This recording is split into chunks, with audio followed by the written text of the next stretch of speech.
Howdy, folks. It's the Creepy Kentuckian here yet one more time from DEADPIT.com. Have another pretty sweet review coming up from our good friends over at Arrow Video. They do some great releases, and this is one of their better ones. Can't wait to talk about this. But real quick, if you're a fan of a lot of the boutique Blu-ray goodness, you may want to check out the last show that we did. We talk in detail about all the releases that Arrow has done, in addition to Severin Films, Vinegar Syndrome, Blue Underground, all those great companies. So you may want to check that out as well. That's over at DEADPIT.com. But this week, we're taking a look at the new release of The Last Starfighter from 1984, kind of a sci-fi filled with 80s goodness movie, if you will. So this has been a long time since I had seen this film, and man, this release, like I didn't have the original, I think there's an original Blu-ray release that was released from Universal back in the day. I didn't see that one, but man, this one looks very pretty, I'll tell you, really good. So anyway, the movie itself, you have Lance Guest, his family live in the trailer park, which is kind of interesting. You don't see too many sci-fi movies set in a trailer park. Starlight, Starbright trailer park. And there is a Starfighter arcade game, and he kind of passes his time there. There's a big, you know, almost like a family atmosphere at this trailer park. And let's see, you've got some other characters. Vernon Washington, who I saw, and I was like, whoa, who? I've seen that dude before. Where's he from? So immediately went over to IMDb. He played Gramps in Friday the 13th Part 5, and I'm like, that's just weird. Catherine Mary Stewart's also in this. Anyway, the Starfighter arcade game, Lance Guest's character beats it pretty much. I mean, he breaks the high score on it, on this very 80s, you know, Atari 2600 style arcade, you know, shoot 'em up game set in space. So he breaks the high score on it. There's a big celebration at the Starlight Starbright trailer park. Next thing he knows, he gets a visit from this star car. Okay. Robert Preston, this is end up being his last movie. He's almost like a classic film actor.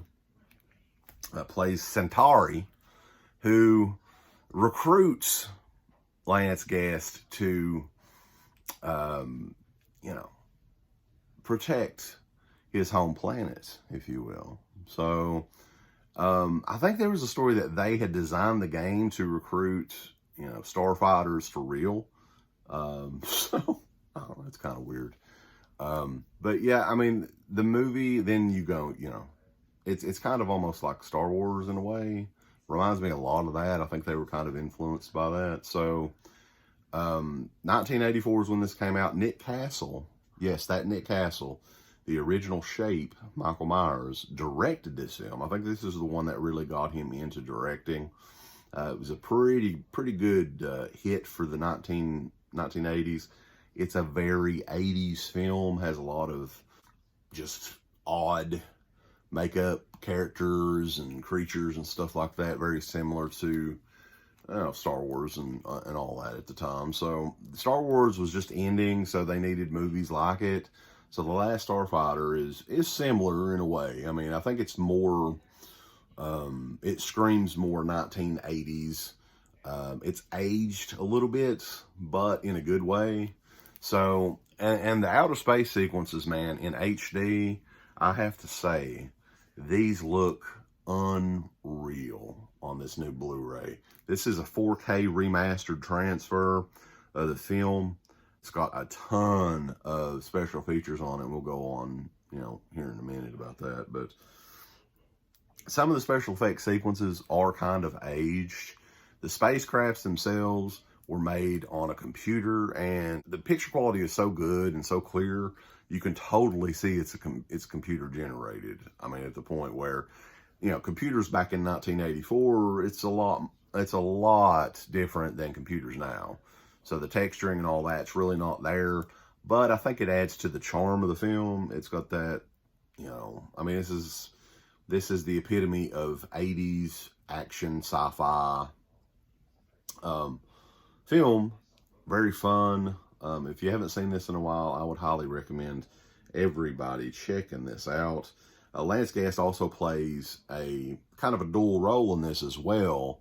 There is a android version of Lance Guest who is used to kind of trick the evil aliens, if you will, from killing him, you know, or going after the real Lance Guest. So Alex Rogan was his name in this, by the way. I keep saying Lance Guest. I'm bad with names when it comes to shit like this, but anyway, it's a very charming 80s action sci-fi movie that Arrow just hit it right out of the park with this release. So this is the release you're going to get right now. I think that their slipcovers are kind of limited, but you open it up and you get alternate artwork. That's the original poster art, and you get some goodies in here. So it comes with a booklet that tells about the making of The Last Starfighter with some awesome photos, all that good stuff. And you also get a poster, okay? This is a double-sided, which if you don't have a whole lot of posters and stuff like that, that's a pretty good value, man. That's a good size poster. It's original poster art, and then the newly commissioned artwork for the Blu-ray, the 4K Blu-ray. I'm guessing at some point in the near future, Arrow may do the 4K UHD of this. But we're going to go through some of the special features real quick for you guys. Of course, the new 4K transfer on this. You have a brand new audio commentary with Lance Guest along with his son, Jackson Guest, who I'm guessing is a fan of the movie as well. Brand new audio commentary with the Projection Booth podcast, which I'm not familiar with. I know all you guys are familiar with DEADPIT Radio, DEADPIT.com, the horror talk radio show. Never heard of Projection Booth, though. You got other audio commentary with Nick Castle, revisiting the Starfighter with Catherine Mary Stewart. I mean, just look at that. Freeze frame all that, man. That is insane, all the special features that's on this. So, anyway, I would highly recommend everyone checking this out.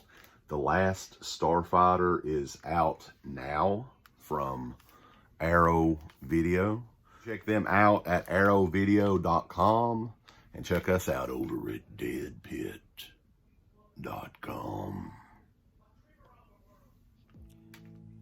A special thank you goes out to our supporters on Patreon. The Patreon website has a complete archive of the Dead Pit radio shows starting way back in 2005, in addition to all of the midweek shows archived, commentaries, all that good stuff. If you're interested, and we appreciate all the support, go to www.patreon.com/Into the Dead Pit. Tiers start as low as $1 per month.